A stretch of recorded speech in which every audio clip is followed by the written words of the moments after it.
Hi everyone, Kevin here. So today I'm going to show you guys how to install the Apple CarPlay accessories into an older Mazda CX3. You can also, this applies to a Mazda 3 as well with a little different setup. I did that in my Mazda 3. Today I'm going to do it in my Mazda CX3. So basically what it is, to add Apple CarPlay to an older Mazda, you need to get an installation kit. So basically what it is here's the one part of the installation kit. Basically just wires, it's new wires and a new plug. So basically the new plug is the new receptacle for the Apple CarPlay, which will replace this one down here. So it'll replace this. So basically what I'm going to do today is I'm going to show you guys how to install this, as well as showing you the firmware update. I've never done this before in this car, and I couldn't find any videos online on how to do this. So I'm going to show you guys how to do it. Hope it helps somebody out. Okay, let's get to it. Okay, the first thing you're going to need is some trim tools to take it off if you don't have them. No, you can use a screwdriver, but I use trim tools. So the first thing you're going to do is pop off this plastic piece using one of your trim tools. I already did it. Make it a little easier showing the video. Then the next one you're going to do is you're going to pull out the plastic little tray in the back here, which is this one right there. Pull that out. There's a couple screws here that will end up taking off after. Then you're going to need to lift this console up and just out of the way. It just pops out of the back, so I don't know if we're going to need to take those out, but just pop it out of the back because it's over top of this. Then you're going to pop this out, right, because that's over top of the side pieces. Then you're going to pull the side pieces out. Obviously they'll be harder to pull out than that. Pull this one out, and that gives you access to the screws here. I think we're going to come in from the driver's side, so we need to undo this screw here and this screw here as well. Basically what you have to do is pop this up, and there's going to be two 10mm bolts in here, which we'll undo, and that'll help us pull out the head unit. So we'll get to that in a second. The next one is there's two screws here and here, and that'll help you get this out, but you're going to end up having to put the car into drive. So you got to turn the car on, put it into drive, and then pull the head unit out. So I end up undoing this screw and this screw here, and that gets me the head unit out. It just kind of pops out a bit. There's a couple clips up here holding it in. Okay, so I'm going to pull it out, put it in drive, take the head unit out, undo these bolts, and we'll pull this out, and I'll show you what it looks like. Okay, so what I found, I took the two bolts out. What I found is this back piece is a cover as well. Then after that, there's two clips that are holding it in. So you kind of got to lift it up, and then you're pulling the whole unit out. And then the whole unit comes out. Sorry. And you got access to the whole back of the unit. Okay, and this is where we're going to get to our cables as well. Okay, so you can see all the cables back there. And it's this one that we're going to be replacing. Okay? Right, no, I think it's this one over here. Sorry, I'll have to confirm. So I think it's this one. Sorry, not that one. It's this one over here. Not this one. But I'll have to confirm. There should be a, yeah. See, there's two plugs here. 1, 2, and only one's in. We're going to be putting two cables in here, running two cables down. Okay, let's get to the next cables out. You're going to see there's a black end and a beige end. And then what you're going to do is you're going to take the foam that comes with it. I already started, but there's some foam pads that come with it, and you're going to take them and you're going to double wrap them. There's only enough foam to do it if you double wrap them.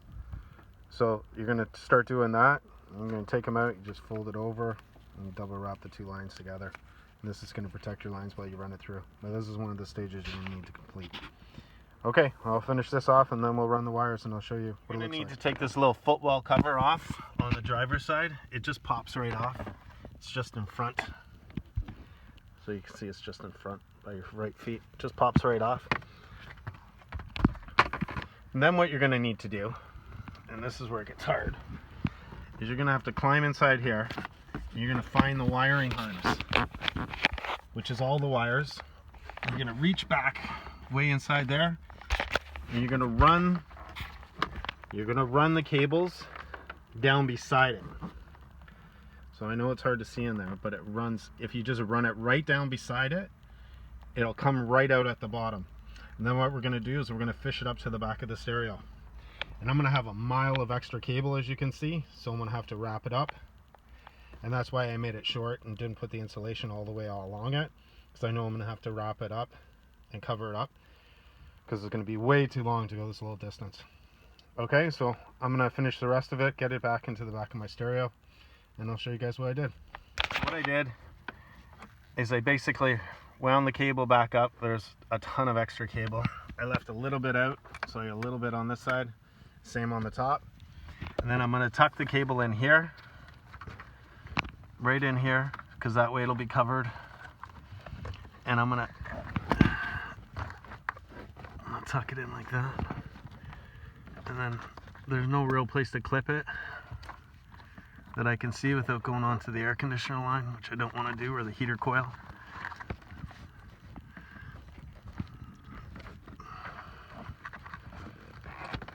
So I'm going to tuck it in here, and basically what I'm going to do is I'm going to see if I can clip it to something, because then I got the cover that's going to go back on it. So I'm going to clip it up, tie it up as best I can, keep it away from the heater coil over here, and that's where your heat comes from. So I'm just going to try and keep it away from that and see if I can find something to put a pull tie on it and keep it tucked like that, and it'll be all covered up. Okay, so I'm going to finish this off and cover it up, and then I'll show you how to install it. Okay, so now reinstalling the head unit. So all the wires are self-explanatory. The original one that was there, I just threw some red tape on it so there's no confusion. The green one and the blue one, they're both different, so you can't plug them into the wrong spot. This one has a slot on the left, this one has a slot on the left, this one has a slot on the right. So there's no real way of putting them in the wrong one. So you don't have to worry about that. So basically what you're going to do is you're going to lift up the head unit now. And we'll take the head unit, and we'll plug everything back in. And then we'll install the head unit, and then we'll go down to installing the USB ports. Okay, so I'm going to do this, and I'll show you guys what it looks like. So here it is with all the wires reinstalled. You got your antenna wire, your communication wires, LEDs, stuff like that. You got the two plugs in there. You got the other terminal there and the one on top. So we got it all back in. So then we're just going to slide the head unit back in.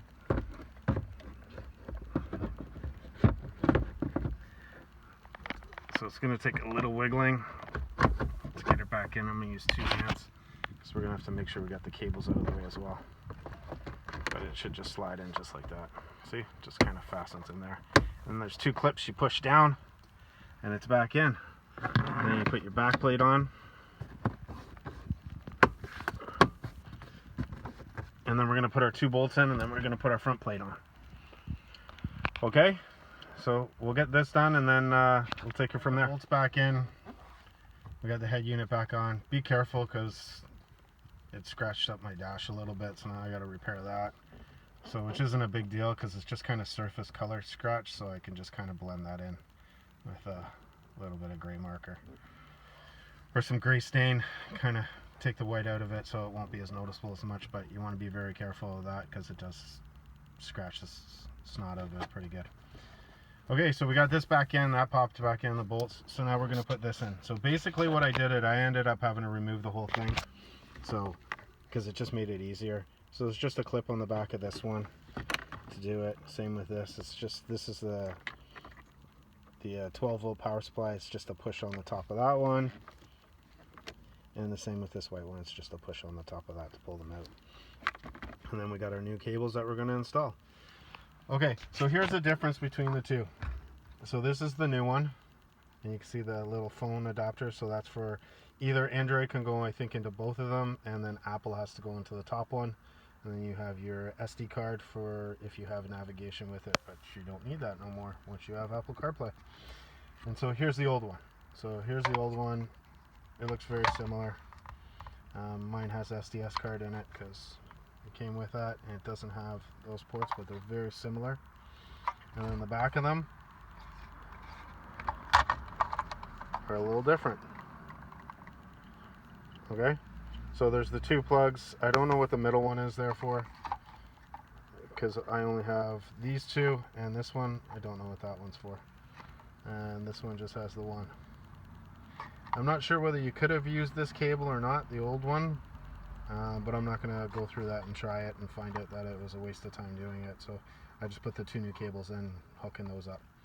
Okay, so we'll get this installed and we'll take it from there. So we're going to take the old one, put it to the side, and we're going to take the new one, and it just pops into this. So you're just going to take it, put it the right way, facing, right? And then it just pushes in like that. You're just going to push it and click it in. And that's it. And there, it's installed. Okay, so that's how it goes in here, and then I'm going to hook up the wires and I'll show you guys how this is all done. Yeah, and one of the tricks too is you take this and you turn it sideways, like that. So you can get the stereo in and out. Sorry I didn't show you that before. But that makes it easier to get it in and out. So we're going to finish putting this in and throw some screws back in, and I'll show you what it looks like before I put the trim. So I got the pieces off. So I got this off. So these are going to slide back in. They're just going to go in place here. They just slide in and then they click in. There you go. And they click right in. So just like that. So you're going to do the same to the other side.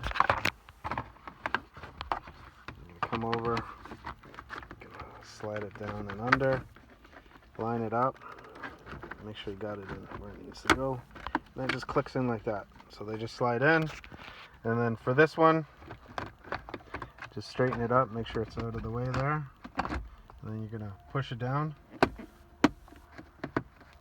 and then it just clicks in. Then this one, you're just going to hook in the back part, make sure you put your little tray in. There's that. Then you're going to click this in. Then you're going to click the front in. And it's all snug. Now you got your trim. So same thing with the trim. You're going to put it in place. Make sure it's in the right spot. There you go. So there's all the trim and everything back in. Everything's back done. Not too bad. Here's a little fuse I blew. Just in case anybody wants. It was a 15 amp. Gonna have to get more. I had one. There's always a spare fuse in underneath the hood in the fuse panel there as well, but if you use it, make sure you replace it. There's the head unit in. A couple of scratches I still haven't touched up. I'm gonna touch those up now, and then we're gonna do our software update. So basically you have to install the hardware before the software. That's what I've been told, and that's what I did with my Mazda 3, and it worked great. So right now I'm going to do the boot up of the software. I may put a link in the bottom on where I got it, depends on how much time I have when making this video. And you can run through the software updates on other pages. They're pretty straightforward, but I'll provide a link for all the software update. I'm not going to run you through the software update. It takes a lot of time, and it's basically labor intensive, and I don't want to be responsible for you guys messing up your car. So you guys can do that one on your own. Okay, so here's all the hardware in, and we're ready to go. Now I'm going to do my software update, and I'll show you what it looks like after I got it done. And I'll throw some links in the bottom. Okay, take care. Okay, so we got it all installed now. Got it turned back on. One of the problems I had, just in case anybody's doing this with their CX3, different than my Mazda, I installed the hardware and then installed the software. Apparently with the CX3 or the version of software I have, you actually have to install the software first. So I had to tear everything back out. I didn't tear it out. All I had to do was remove this. I had to put the old one back in. I had to reconnect it back to the head unit. And then what I had to do is I had to do the software update. After I did the software update, then I reinstalled the new hardware, and then it worked. So before that, I was actually getting my battery on my phone was, you could see that turning on, turning off, turning on, turning off. No matter which one of the USB plugs I went into, and my navigation SD card no longer was recognized, which I haven't checked to see if it's recognized now. So we'll see. Yeah, so navigation works now. So that wasn't working either. So I highly recommend doing the software update first, then do the hardware installation if you're going to run Apple CarPlay or Android Auto in your CX3. So let's see if it works. Plug it in and find out. I'm plugging it in now. Hopefully it keeps recording. Okay, so you hit music and you go to options. It'll say USB 1, and then it'll say Apple CarPlay. And then what you do is you hit Apple CarPlay and it'll come up. So then you have your options for whatever you want. You can go back You can scroll over whatever apps you have that are with it, Google Maps. So you can hit whatever app you want, Google Maps or whatever it is. When you hit an app, if you're trying to record on your phone, it'll actually shut your recording off. So, which I've learned a few times now. So that's it. So Apple CarPlay all hooked up on my car, software updates. Yeah, I'm going to add a link in the bottom where the software you can get it, and it also has detailed instructions on how to do the software installation, and there's other videos online of people doing it. But again, so highly recommend putting tape right here to cover this up and protect this, because now I have to repair this because it scratched it coming out. The other second is do your software update first, then install the hardware. Software update first, then install the hardware. It'll make your life a lot easier. Okay, hope this helps you out. Take care. Bye-bye.